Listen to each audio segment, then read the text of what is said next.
You're listening to BQN. Assimilate the audio. Well, I do declare. Hi, I'm Davey. And well, I'm Mitch. That doesn't match what I said at all. Very meek today. Okay. And we are the Bargain Bin Gamers.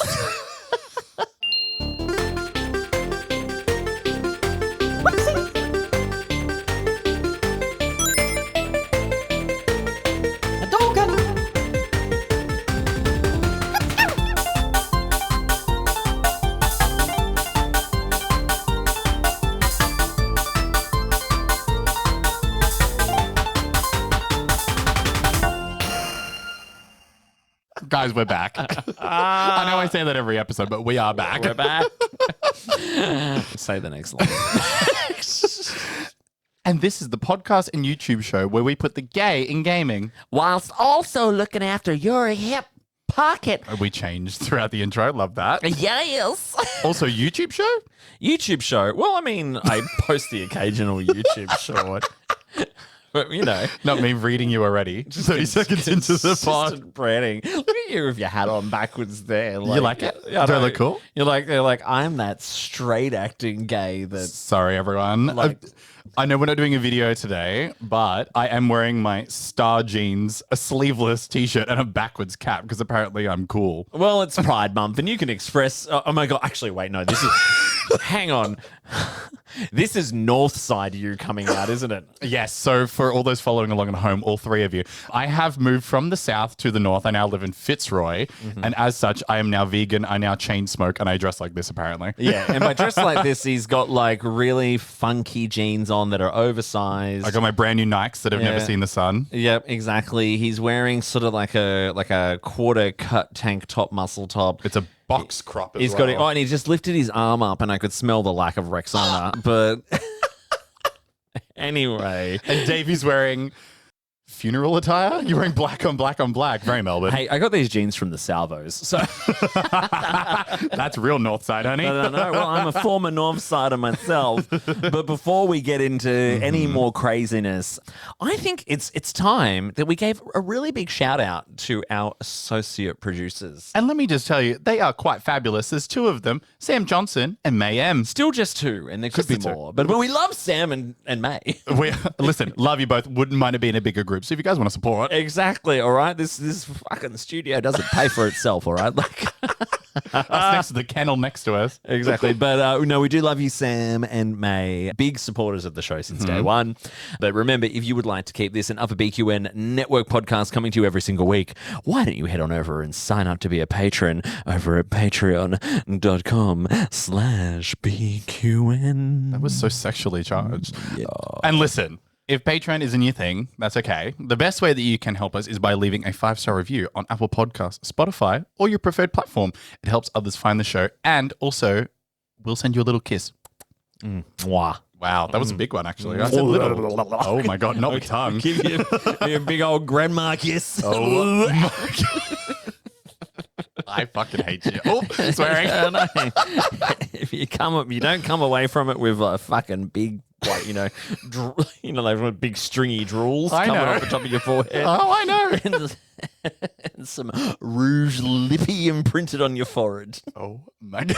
That's very visual, isn't it? It was, if only we had video. You did a description as well. We had video, but hey, here we are. It's Pride Month, everybody. I know. Being an Australian is so much fun because not only do we have global Pride Month, which is now for June. Allegedly. It's very an Americanized Pride Month, which is kind of taken over the world. So is Halloween, and yet here we do it here. So, the gays do. Because that's all the gays do. The Bunch butts and celebrate Halloween. Gays just love a holiday. Especially if we can dress up. For sure. But yeah, it's Pride in the Northern Hemisphere, assumedly. Well, I mean, Northern America, like North America, yes. Yeah, because, yes. I mean, yes. Because that's been their Pride Month traditionally in the US of A-hole. Yeah. Whereas here down in good old Down Under. Yeah, we have it at the start Pride's of the in year Feb. when it's summer. I mean, even in the UK, like I know my friends in Manchester, theirs is in August. Manchester. Manchester. Yeah, shout out, Kel. Love you, James and I know Kelvin. you're listening. Yeah, I know you're listening. If I just put my lips against this public microphone. It's all right. No one books this room but us. It's literally us. But yeah, no, it's a lovely time. It's a lovely time to be online, which is a really rare thing for me to say. But like, there's lovely posts about people talking about their coming out stories. There's people going to Pride events. It's very nice. I love a good June period. It's miserable here in Australia, but like because of the weather. But It is, and I don't feel gay at all as a I result. don't feel gay at all. I feel cold and wet. I know. If anyone was listening to the show back in January, February, that's when we were exhausted to be gay. It was. Now I wish I was exhausted to be gay. I know.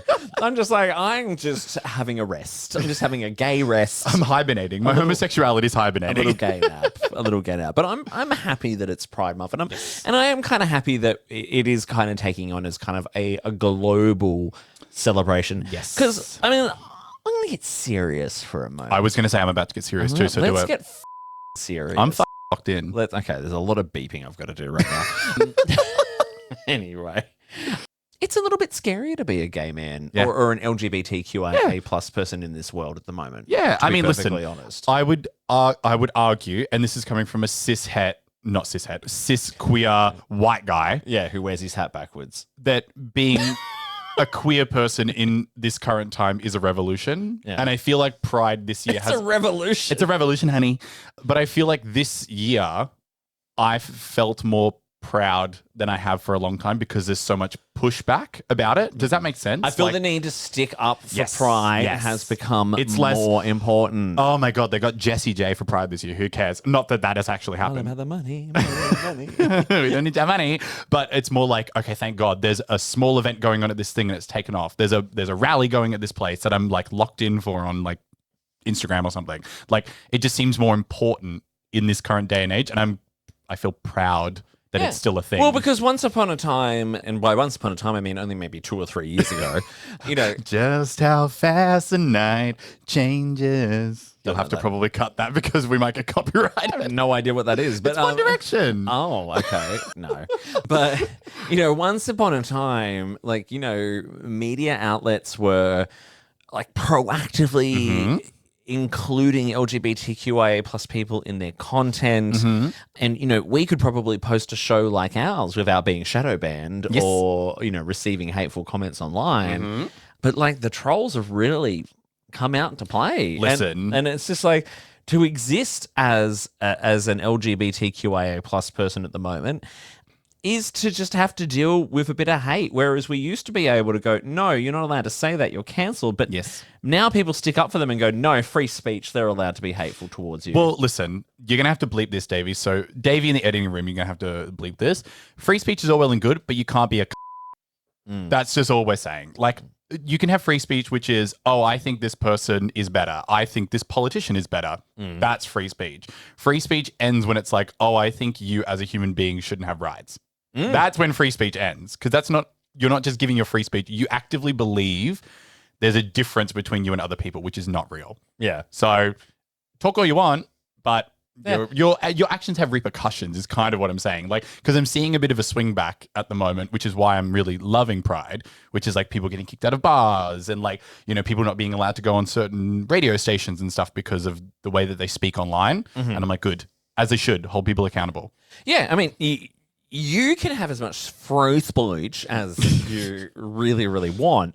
But, I mean, my free speech is able to tell you that you are a Exactly. Bleep that, Davey. But it's true, though. Like, That's okay. People will just hear the bleep. You don't have to call it out. bleep, bleep. But the thing is, like, yeah, I just think that this year, Pride stands for more than it normally does. And I think this is an interesting topic to bring up, which is that a lot of like companies have kind of pulled out of Pride because of like current administrations in America, etc. I will leave that topic for another day. But I think that makes this Pride even better because back in the day, 2 or 3 years ago, people used to say, oh, Pride is so corporate. Like, you know, every corporation, every bank has got like a Pride float.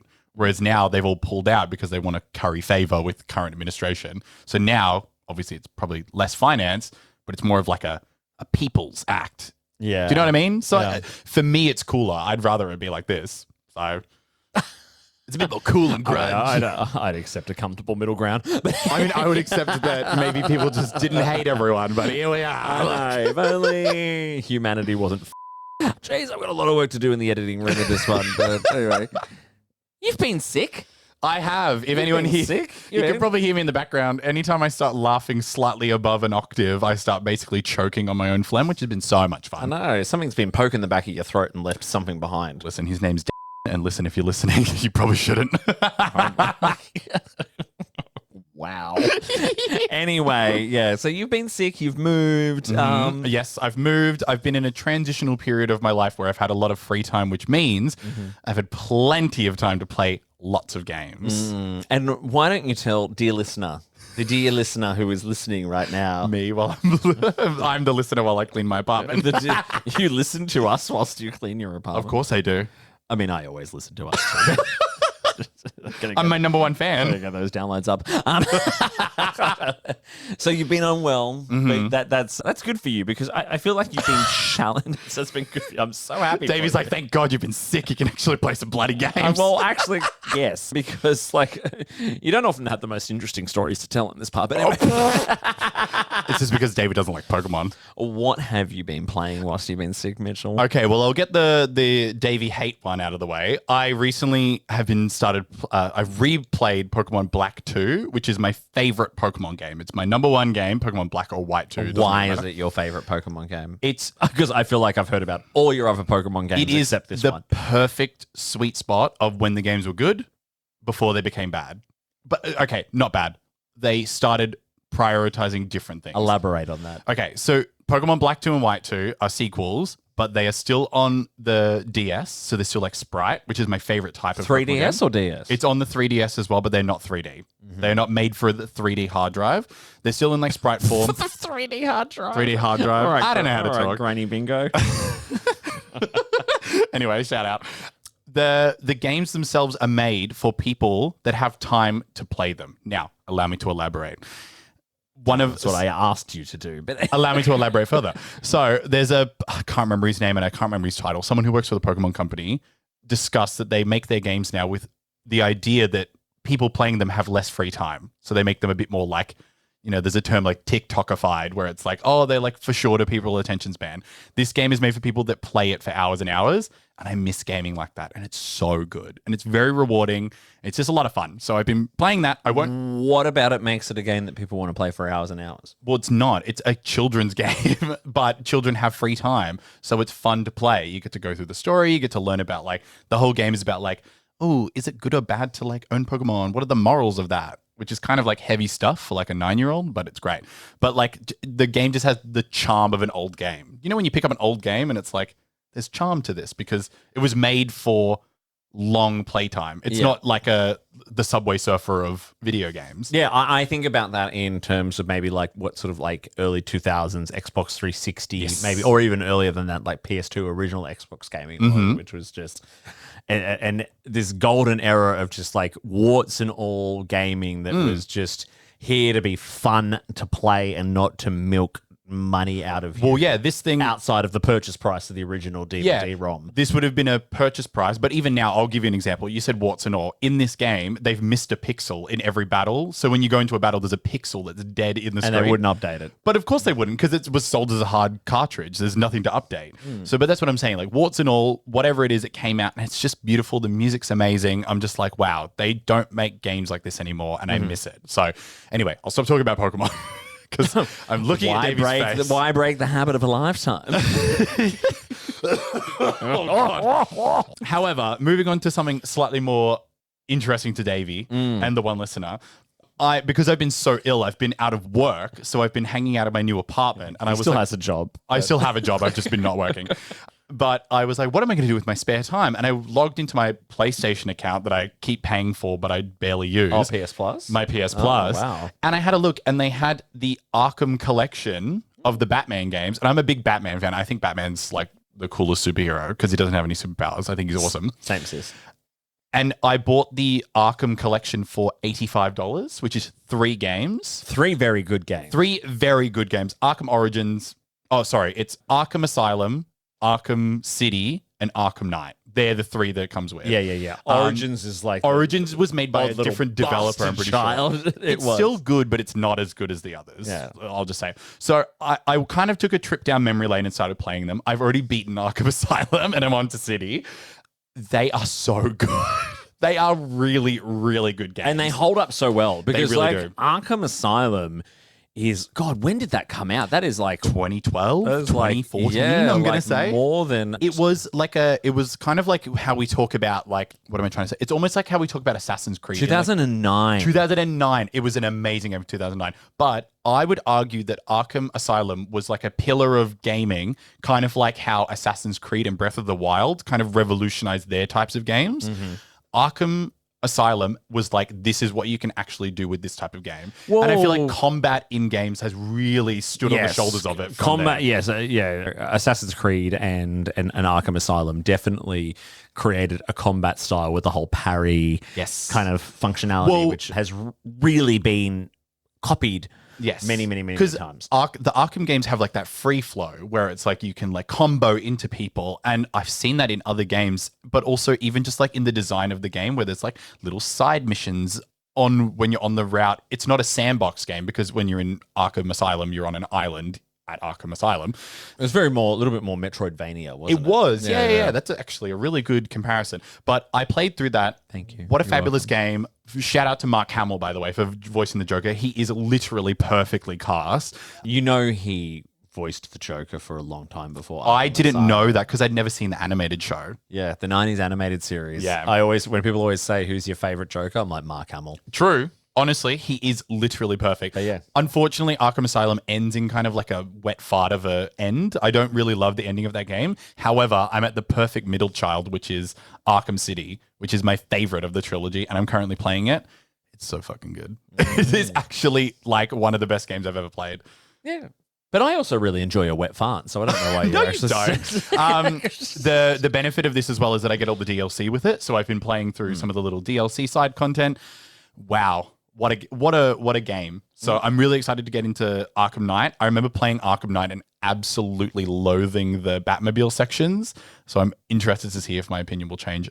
Tune into the next pod, I will tell you. Well, apparently it's much better to play on PS5 than it was on PS4 because that game was really pushing the limits of what the PS4 and the Xbox One could do. Yes, that was a gorgeous game then. And when did it come out? Mr. Editing Man? Mr. Man with the laptop in your crotch. Can you tell me? I'm going to say 2018?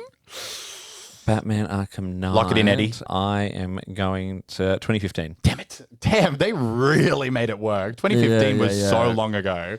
I know. And this goes to show you like just how much gaming hasn't really changed in the last 10 years because I reckon Arkham Knight looks like a game that could have come out today. Well, the thing is that graphical fidelity, there was a really good post about it that I saw, I think maybe on Instagram or something like that, where like graphics, as you get so much more minute, your eyes can't really tell. So I'm looking at like Arkham City and I'm like, this game looks like it could have come out 5 years ago, but it came out like a decade and a half ago.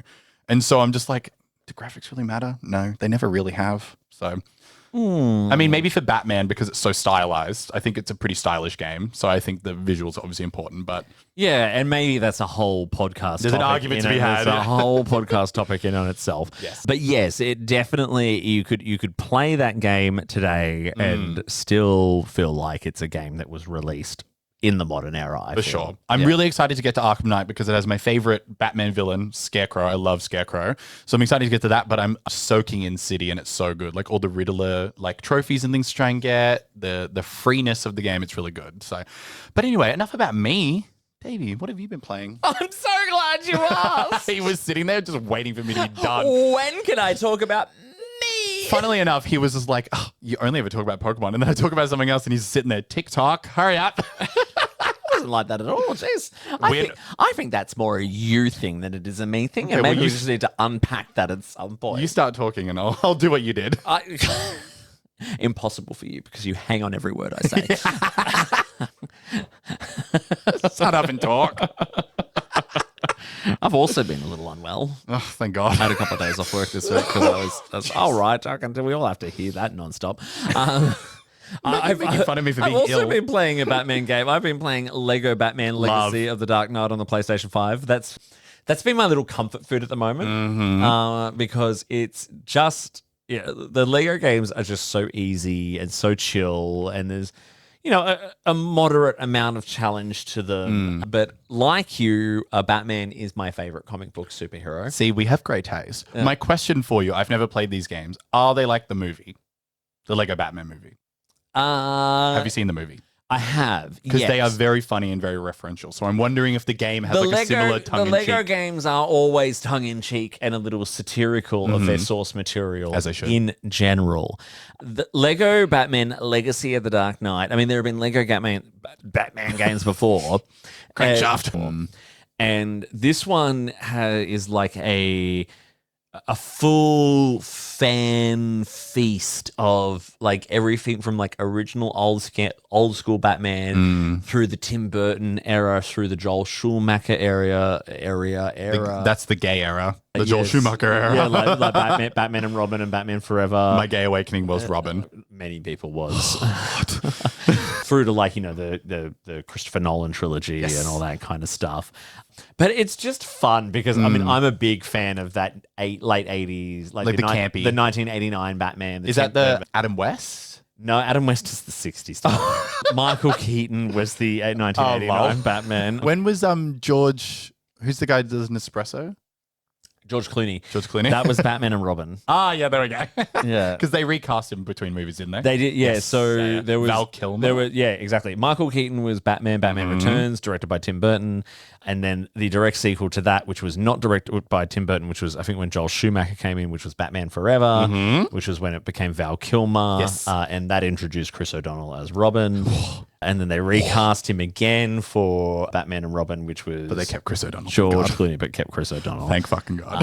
But yes, anyway, so it's just like it's by no means like some epic masterpiece of a game, but it's just fun. Isn't that what gaming should be? It's just silly fun, and I think you get a lot more out of it if you are a big Batman fan because there's so many references to it, right down to the Prince song that plays when Joker storms the art museum in Batman 1989. Everyone knows that, but that song is in it, and it's fantastic. Love. So that's been a bit of comfort food. I also started Forza Horizon 5, even though Forza Horizon 6 just came out. Forza Horizon 5 just went on special on the PlayStation 5. And the reason why I thought I would pick it up is because our dear friend Elliot from Checkpoint said, actually, you know what? You should try. Remember Elliot said to us, like, Forza's That's not so the bad. game where you could scan your likeness and then Sony could use it in perpetuity to put you as a driver of the car. I think they had a competition of That's that. the one, but yeah. I definitely did not do that myself.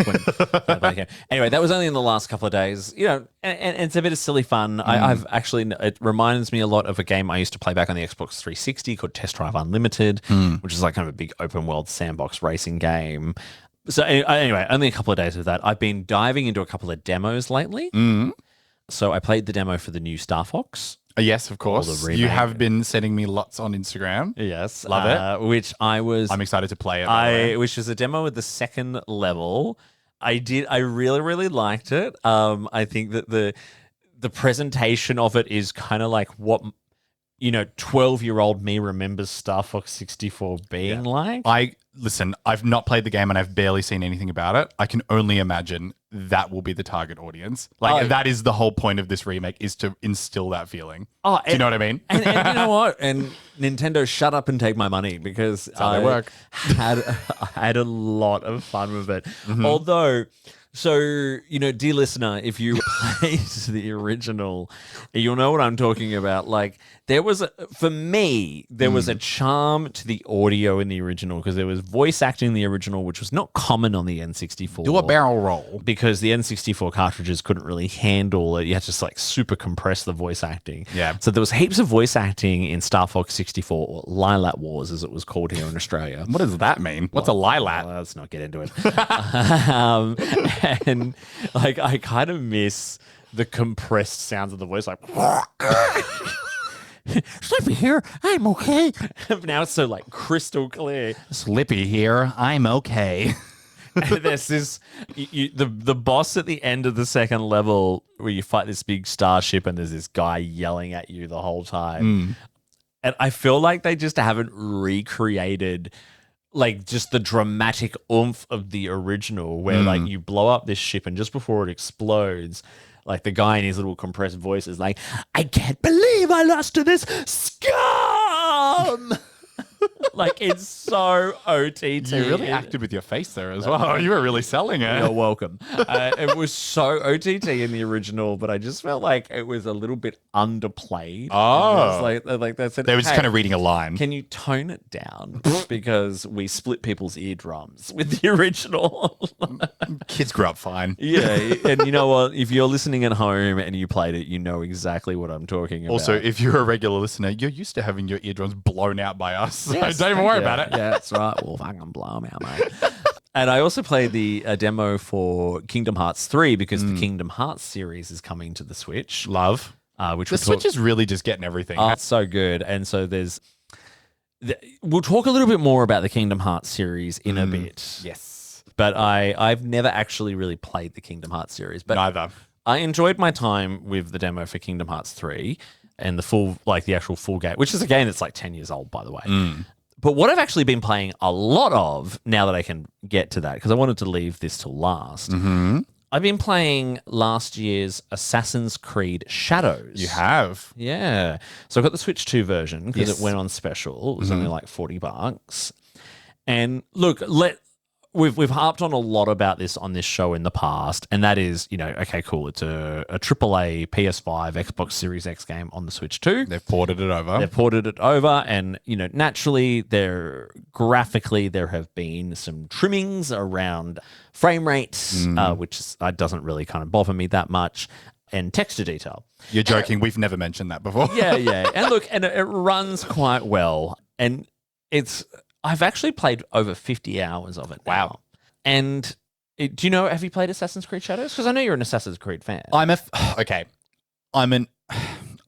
recovering fan. So I used to love the Assassin's Creed games, and then I fell out of favor with them because I was like, okay, we're just kind of rinsing, repeating, kind of just doing the same stuff. The last game that I played would have been Unity, the one in France, Bombshell, Je m'appelle, and it was so buggy that it killed the series for me. And I haven't played a game since, but obviously, I think they're having a slight resurgence. I think the games are a little bit better. So maybe Shadows could be a good way for me to step back in. Yeah, so Shadows is set in Japan. Big fan of Japan. It introduces some different gameplay dynamics, like having two playable characters, one who is your traditional stealthy assassin and the other who is a big beefy man who can basically he has no stealth to him whatsoever. Is he supposed to be like a Ronin or something, or? Yeah, kinda. Yeah. Kinda, but he's from Portugal. Via somewhere else. You'll know if you play the game. Not the Portuguese. But yes, Noe and Yasuke are your two main characters. And I tell you what, so the last Assassin's Creed game I played was Valhalla, which was not too bad.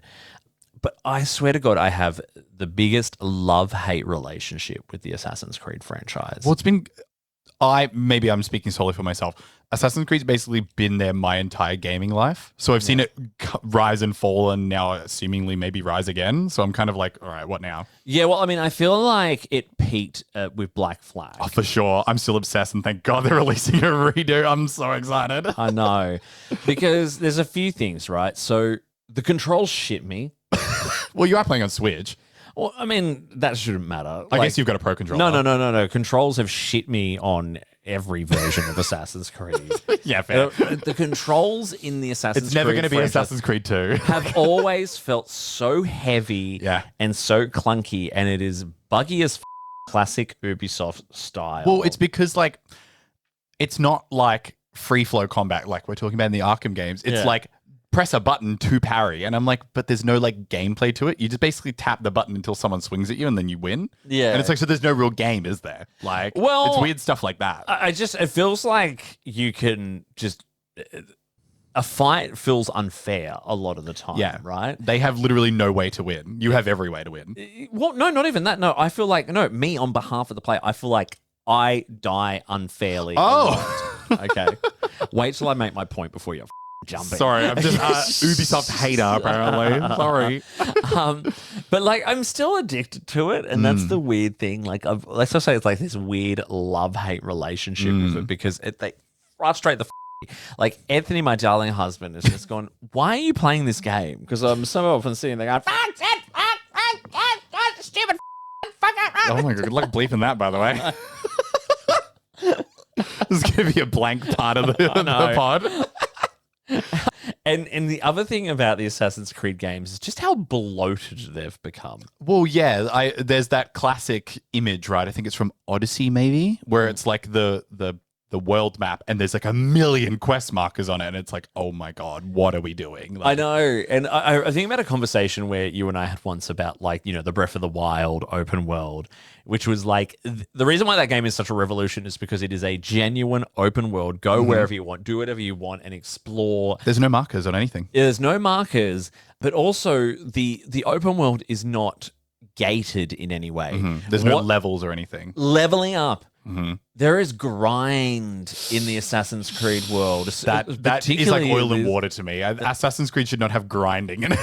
Yeah, I find I'm having to, like, you got to, like, parts of the world are like, don't come to this area because you will be overwhelmed by the enemies because you're not level up enough to be in them. Isn't that a strange concept though? Because this is not a fantasy, air quotes, fantasy world. I know they have like the Apple of Eden or whatever the hell it's called, but this is not like a Dark Souls. Like this is not like a magical world where people can be stronger. You're a person, they're a person. Like why is there levels? That's so strange to well, me. I mean, I think you kind of supposed to get better as an assassin as you go. I guess. But I also find that, like, I've just, because of that, I'm just not as interested in exploring the open world as if, you know, as I was in, say, like Breath of the Wild or Tears of the Kingdom, because it's also like Ubisoft just doesn't create their open worlds in very interesting ways. Well, they're very samey. They create them samey, which is not like the biggest thing because they are quite beautiful. I'll give them that. Like they're visually very beautiful, but this is the conversation between like a good game production and a masterpiece production. Like Breath of the Wild is a masterpiece. Tears of the Kingdom, argue with the wall if it's good or bad, is also still very good because it's non-linear. Yeah. This game has a linear pathway because it is made with levels. Yeah. Because they could not figure out how to make it like Breath of the Wild where it was like not procedural, but like interaction based. You could walk around Breath of the Wild and things interact with you. This game, you interact with it.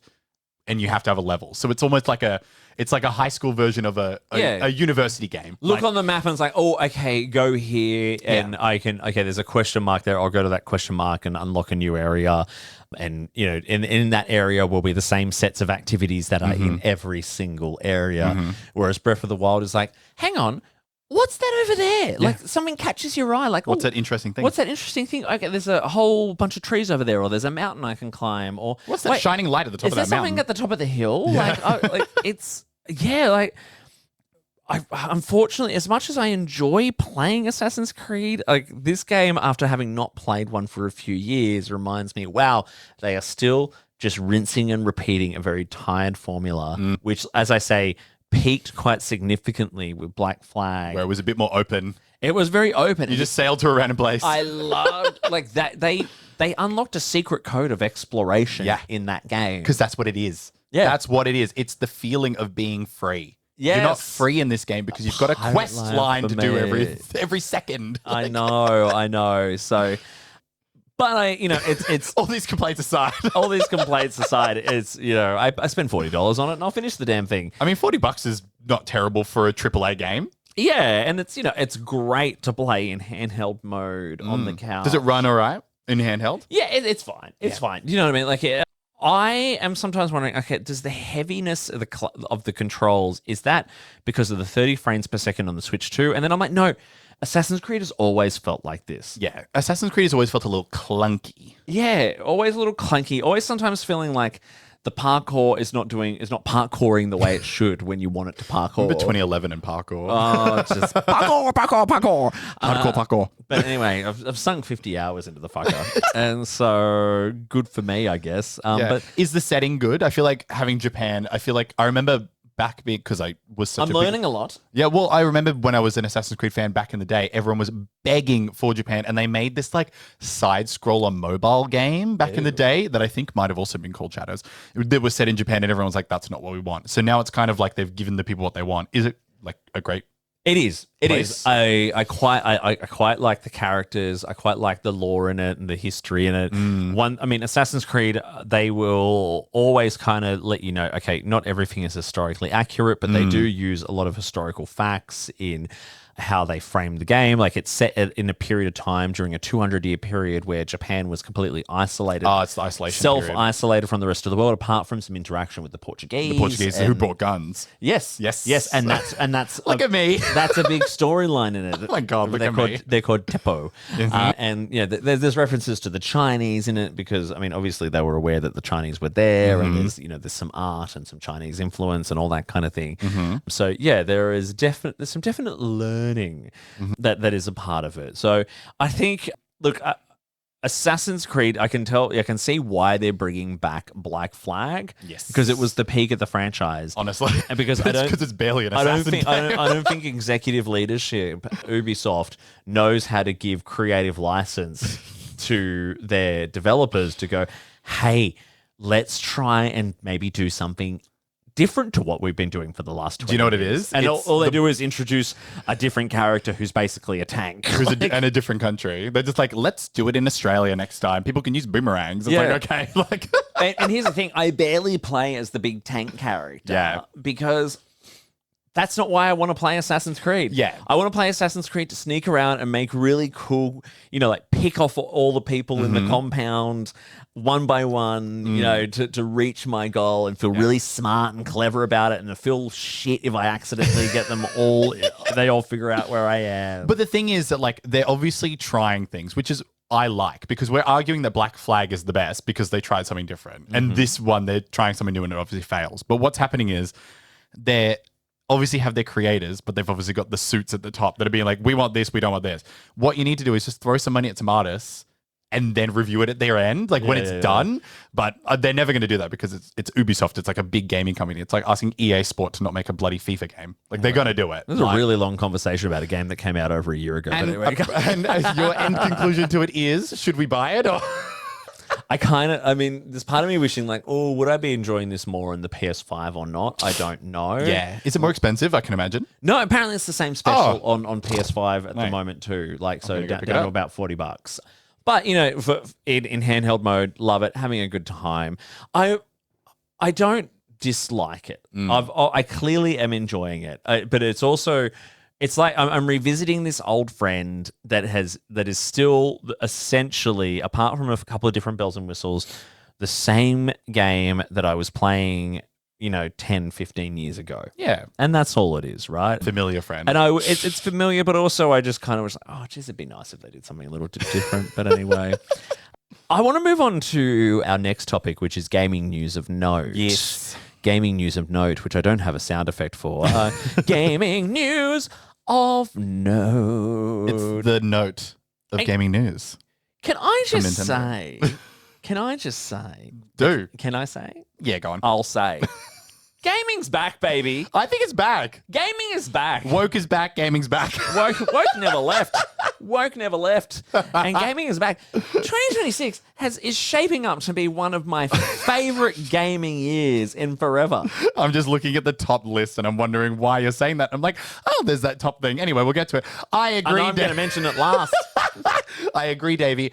I think 2026 is one of the best years for gaming because it is actually slaying. Well, but yeah, I mean, we have had the podcast has just been going nuts this year because we've had so much to play and so much to do. So much to do, yeah. And we're going to talk a little bit about the recent Nintendo Direct, which is a couple of weeks old at this point. Who I watched via phone. Shout out again to my favorite streamer. But it was because around about this time we also had Summer Games Fest. Xbox and PlayStation also did their copycats of the Nintendo Directs as well. Also, quick sidebar, shout out to the new head of Xbox. She seems to be killing the game. Have you seen much about that? Well, I think she's just trying to bring it back to just being Xbox again. People are loving it. So shout out to her. I love your work. Yeah. I'm not an Xbox person, but love your work. But Halo is still coming out on the PS5. Yes, we still won. I know.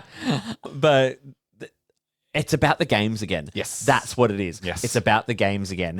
And it's not just a whole bunch of like live service, multiplayer, always online. Microtransaction, gift box, loot box. It's about good games that are, yes, there is some multiplayer stuff in there, but there is so much good gaming goodness coming out. Do you know what it is? It's What? for the player, It's not for the industry anymore. Like Yes. these games are made for people to consume, not for people to be consumed by them? Question Yes. mark. Sure.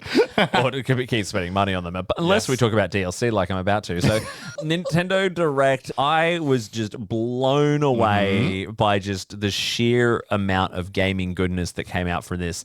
And I'm going to leave the best till last. Long-time listeners will already know what this is. The long-time listener. You already know what's happening. But let's talk first about DLC for a game that I sunk 200 hours into. Sunk. Disappeared. It's underwater. Yep. Which is the Pokopia Bubbly Basin DLC. Love it. Shout out to the basin where I'm from, by the way. For the longest time in Pokopia, and if you played it too at home, like I am just like, why can't I do underwater? There's so much water in this game. And now I can create the Little Mermaid fantasy I've always wanted to. And you have not played Pokopia. Listen, I don't have the free time to play it. I've been busy.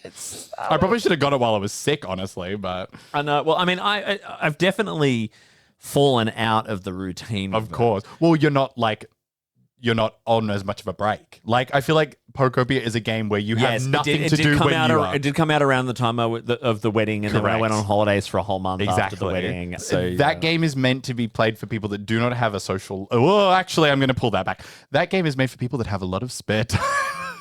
True. Which I do not have. It's designed to evaporate your spare time because... That's a good analogy. And now that there's new DLC coming out and I can now go and build, the ultimate underwater city. You're like, there goes all that free time. I will be doing I'm going to be so. left on red when I text you for I feel 4 like I'm days. going to load it up and all my Pokemon are going to be like cracking each other's skulls open and feasting on the insides. They've all inbred with each other. It's been so long since I've popped in to see what they're like. Oh my God, there's so many weeds. I know.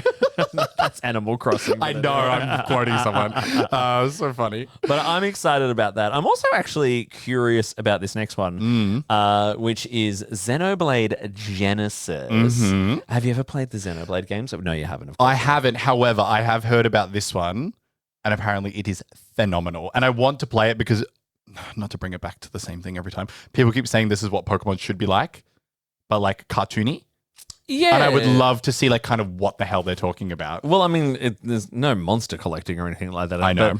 But for me, it's what the modern day 3D JRPG should be like. It's because it's like a party of 4, like you're like traipsing about the world. Great, a fantastic modern battling system. Yep. So there's Xenoblade Chronicles 1, 2, and 3 already, which are getting Nintendo Switch 2 versions, which is good because versions numbers 2 and 3 did suffer some technical performance issues on the original Switch, which is great.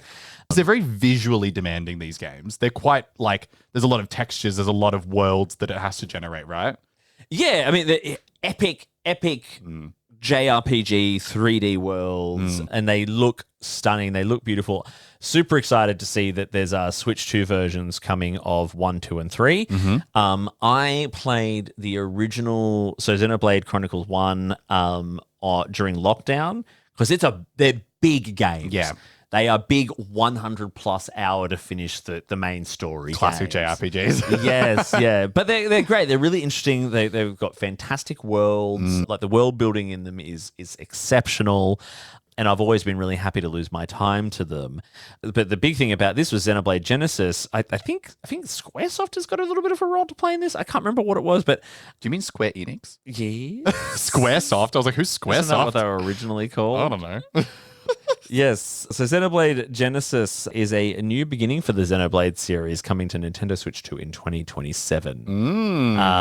So everyone's very excited by it. The art style did look a little bit different in it as well. In a good way or a bad way? Yeah, it had a bit more of a cell shady kind of vibe. See, to I it. love a cell shade. Yeah. I'm a Breath of the Wild defender, though, so I'm like, every game should look like this. Yeah, and so it's definitely a bit of a clean break from what's come before. Well, I feel like games these days are taking a slight step away from like the hyper realistic because I feel like we really hit like a peak of it. Almost like I would call like Ghost of Yotei being like the peak, pinnacle, perfect photorealistic game. Yeah. And I think everyone's trying to step slightly back from it because it's probably not really sustainable. Yeah. I mean, like, look, I'm just going to play a little bit of the trailer for you now. Having a squiz. Just going to have a little bit of a squiz. If your internet will work. If it'll work. It almost kind of looks like it kind of looks almost like a, what are they called? Like a Fire Emblem game. Yeah, and I don't know where I got the Squaresoft thing from. That's not really. It's literally nothing. I think I read somewhere that they're like, oh, it's got a bit of Square Enix influence to it in the way that it looks. Can I say something controversial yet brave? It's also giving a little bit of, what was that gacha game that we played? Oh, Genshin Impact. It's giving a little Genshin. It is giving a little Genshin. It's giving Genshin. Yes, it does have that real anime. It's that anime, like the Genshin big Impact. round smooth faces with the small features, the fabulous hair. Yes. The color gradient is very vibrant as well, which is very Genshin Impact. Love vibrancy in my life. I do miss vibrancy in games, so I'm glad to see it back. I don't Yeah. like my gray and green games. So I'm excited for that. I think the Xenoblade series has a huge following. Super smart of Nintendo to unveil or to continue that and also to evolve it. Yes. Unlike Assassin's I feel Creed. like it has like a bit of a cult following though. I feel like it's not the biggest game in the world, but I'm excited to see if it can really like hit the mainstream. Yeah, let's see what happens. Let's see. Nintendo Sports Resort. Big fan of Nintendo Sports. I am too. And thumb wrestling Yeah, I saw that. is what we're going to get with that. I'm actually really excited. I will be buying. I have some really good memories with Wii it's probably Sports. like it's one of the only things I can get my husband to play outside of Mario Party because it's sports and it's competitive and that's his thing. They showed a little bit more of the Dusk Bloods, which is our FromSoft. I think so, yeah. Yeah. It's our, what do they call it? Our Soulsborne. Our Soulsborne game, Yep. yep. The Switch 2. Couldn't give a shit. I hate those games. They're not made for us, really. People with no time on our hands. New Splatoon single player game, which we've Interesting. heard about before. Yeah.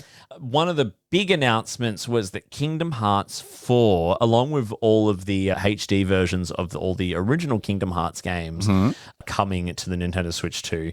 Now, the big thing about this is Kingdom Hearts has always been, I mean, it's on everything already, but it's always been a big PlayStation flagship. Yeah, I agree. And the first time we heard of or saw footage of the new Kingdom Hearts 4 was on a Nintendo Switch Direct, and everyone was like, not on my bingo card. Not on my bingo card. Really, can I just say the Switch 2 is snatching up games. It is. Really is just sweeping games. Everyone wants to be on the Switch 2. It's getting the third-party support that Nintendo has really failed for like 20 years. Well, they've been like isolationist, where they're like, no, this is our games, like leave us alone. But now they're like, come, you want our fan base? Come join us. Yeah, but they're also not like subpar ports that no one's really playing like they were on the Switch one either. Yeah, I agree. Kingdom Hearts, though. I have always hated the fact I never got into Kingdom Hearts. Yeah, I feel like I missed the boat on Kingdom Hearts. I have really vivid memories of going to my friend's house and he would play Kingdom Hearts. And I'm like, I don't understand the appeal. I don't have the game. But I was also never like a massive like Disney guy. Oh, I was. I love liked- Disney and I love Final Fantasy. And it's just so It's a mix of bizarre both. that the Literally. two exist in the one universe in this game. Well, I've never been the biggest Disney guy. I like some music and stuff, but I'm not like a Disney holic or whatever they call the Disney people. So it was never a game for me, but everyone that I knew played it. So I kind of understand what you mean, where it's like, it's kind of weird that I never got into it. So what's your excuse? I just never did. I have no excuse at all apart from the fact. Okay, maybe I do have a bit of an excuse. So it was originally on the PS2. So the PS2, Xbox, GameCube era of gaming, I kind of skipped. So I was in my early 20s. I had no money. Fair. Do you know what I mean? Like I could not really afford consoles. I You're had a game. drinking and being gay. I had a GameCube that I sold to pay my rent. Oh my God. And yeah, I was just, exactly. I was a produce assistant at Woolworths. And I didn't. Oh, how far we've come. I really didn't have two sticks to rub together. Oh, well, on the weekends, But I probably remember I did. had a housemate who had a PS2 and had Kingdom Hearts, and I can remember just watching, going, "Oh my God, I really wish I was playing this." What a game. simpler time that must have been. I know, and I've tried to play the original since, and it's it's a product of its time. Yeah, that's what I. Clunky camera, Yeah. slow progression. Because the all that. camera, it's not. You can't move it, right? the camera kind of swings around behind you. Is that right? Well, it was before they really perfected like dual analog stick That's the one, kind yeah. of 3D sphere gaming. But I did play, as I mentioned earlier, I did play the demo for Kingdom Hearts 3, which is on the Switch 2 at the moment. So this is all coming out in like September, I think. And I had a good time with that, even though I don't really understand the story. I was just like, I'm getting around with Donald and Goofy, and Hercules is fighting alongside me. Don't you mean Hercules? Maybe it's music. But yeah, so I'm curious to see what that's like. I reckon I could maybe. People who love it are so entrenched in the lore of these games, and I think, well, I mean, I could just get into it for the fun 3D Disney-ish platform. Because it looks fun. That's the thing. Every time I see the gameplay, I'm like, that looks really fun. It looks like very bloated in terms of its lore, though. I have heard that, but I wouldn't be getting into the lore. Isn't it like the Heartless and like the there's all kinds of all this weird stuff? Yeah. I just want Donald to sound silly. And he does. Apparently, but there's all this like real like the power of friendship in it. Like Donald's always like, oh my God. That was my best story. Well, it's very like you probably don't know this too much, but it's very like shonen, which is like media made for Japanese young boys. You're right, I don't know that. So there's like shonen manga where it's like power fantasy, like I could be a superhero. It's very that in a game where it's like the power of friendship and being together and individualism, like you can do it. It's very that. So it makes sense as a product of the time. So. Indeed. And finally, there was a lot of... no, I just don't want to get into that. Finally, there was a lot of third-party editions. The one that really surprised me was Warhammer 40,000 Space Marine 2, which I played on the PS5 when it came out. Oh, geez, probably a year and a half ago. Also, by the way, maybe too many things in that name of that game, by the way. Remove a couple of things. That's a long title. But that was that was a good, fun sort of Gears of War inspired game. And I'm like, wow, sick. Coming to the Switch 2. And it's just like, I'm sorry, but like the Switch 2 is owning this generation. It is. My PlayStation 5 is collecting dust, basically. I mean, obviously I'm using it now for the Arkham games, but I think for the last year it's barely played anything. Because there's nothing on it. And it's been a year, by the way. It's been a year. Since what? Since the Switch 2 came out. That's crazy. I know. That's right. Gagged! Gag, honey. Anyway, we're running out of time. So Davey wants to talk about this last thing for about 35 more minutes. So we've got... Let's move on to our release radar, Mitchell. For... What's the last thing? Oh, Davey! They made a big hullabaloo about it. The Ocarina of Time remake. There we go, boys. Oh my God. Oh, that trailer that said nothing but said everything. Said it with their eyes. I know, with the little melody of the forest. Nintendo don't sue us. Just playing, and just like the little shot of Link in his bed, the opening shot. How do you feel about the art style? Well, I don't know if it is the art style. Oh, really? Like, I felt like I was watching an FMV. I don't know if it kind of was. Is that the art style? I don't know. No one actually knows what the gameplay looks like. I guess it was more of an announcement trailer, eh? I feel like they were trying to get across, we've redone this and we've redone it epic. Yeah. But I also think it's going to be like Star Fox. I think the fact that they can bring it out straight away means that you are just getting the original game. Yeah. Right? It's the original game. I don't think they're going to change anything, surely. Exactly. All the story beats and gameplay beats and all that kind of stuff are all going to be exactly as they were before. Good. They're not reinventing the wheel. They're just making it look incredible. Yeah. For the current generation. It's a new coat of paint, but also why reinvent the wheel? This is the wheel. Exactly. This is the wheel. People want to make this game now. But I'm excited that it will introduce, like your generation who did not, who didn't miss the cultural moment that was the original and its impact on gaming, which I have crapped on enough about on this podcast before. Uh-huh. So I want to see more. I really want to see more, and we'll see more soon because it's coming out this year. I know. I could not believe it when I saw it. I was like, 2026. I know. Of course, now I'm Davey's going to chain me to his desk and make me play it. Well, no, I don't have to actually kind of like make you play the original anymore because I would actually much rather you just play this. 100%. And for the listener, I will be playing it. Yeah. And we might possibly stream a little bit of it. Who knows? Let's be crazy. That could be fun, actually. I would love that. Yeah, because I think this will just be the way for you to experience it. Mm-hmm.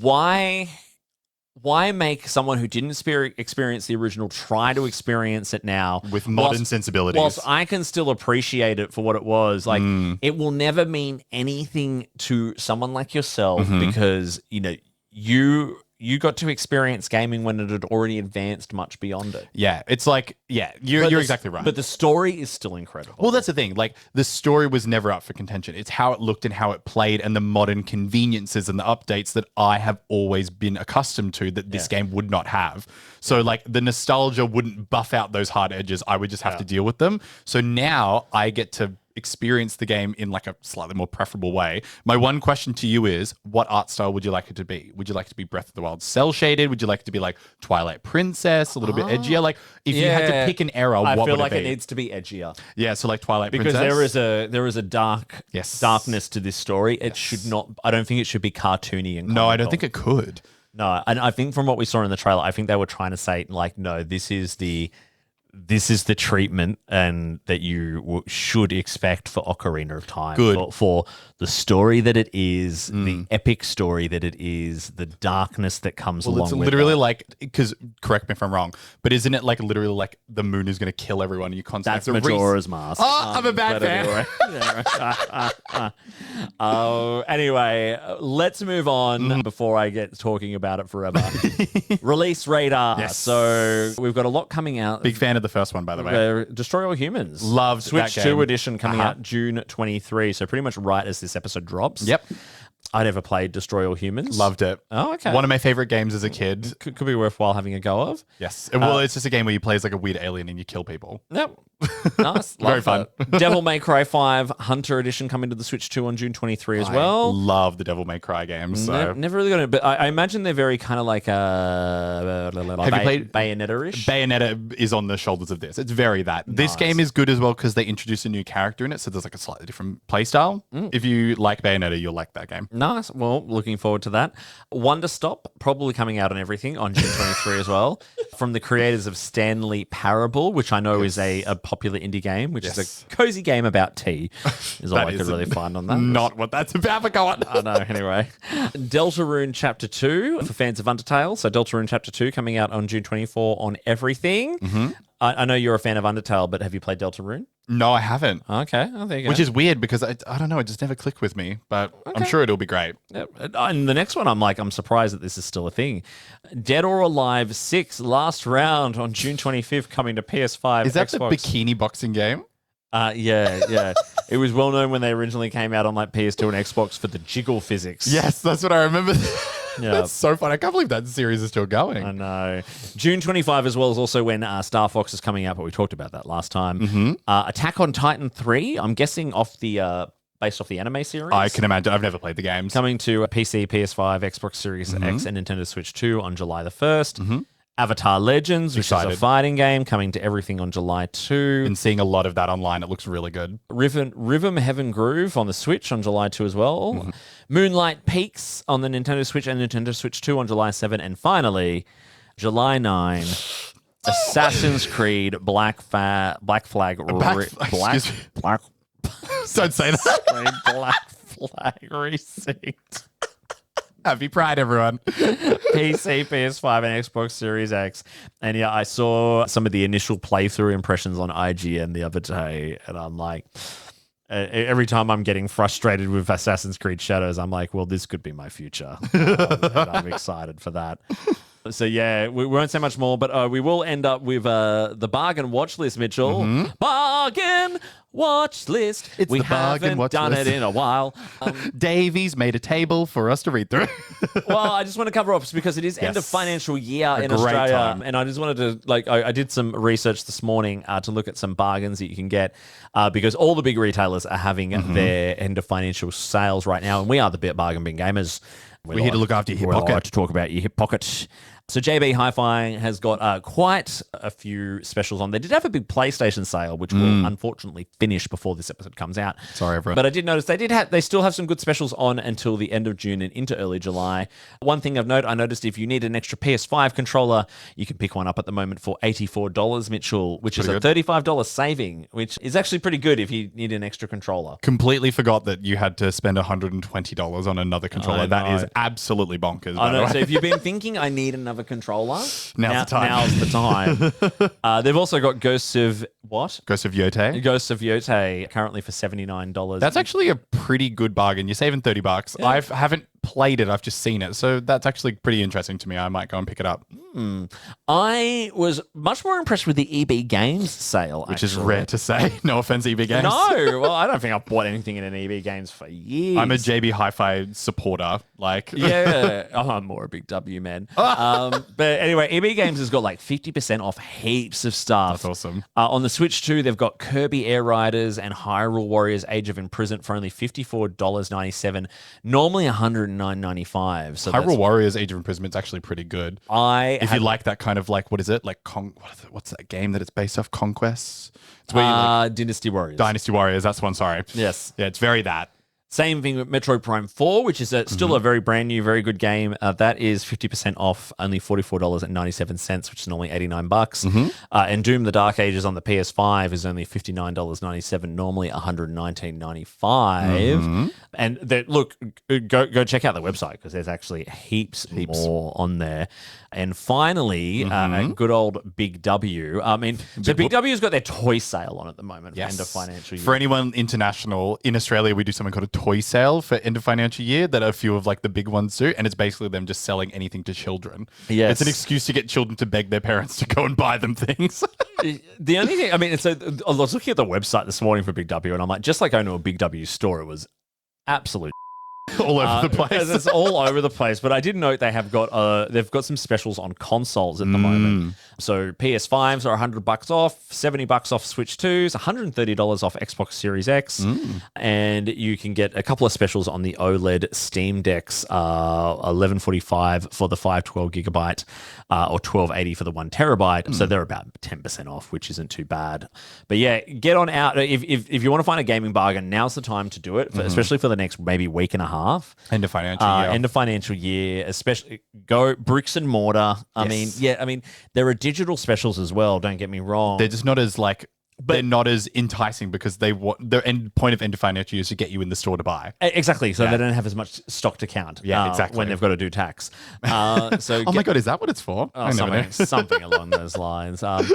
Anyway, so that's it for our little yappy catch up. That's the Bargain Bin Gamer yap. We're going to be back in our next episode with our favorite queer gaming characters to round off Pride Month. To finish off Pride Month, let's talk about some queers. But until then, I've been Davey. And I've been Mitch. And I need to pee. And we've been the Bargain Bin Gamers. Ooh, let's go to the toilet.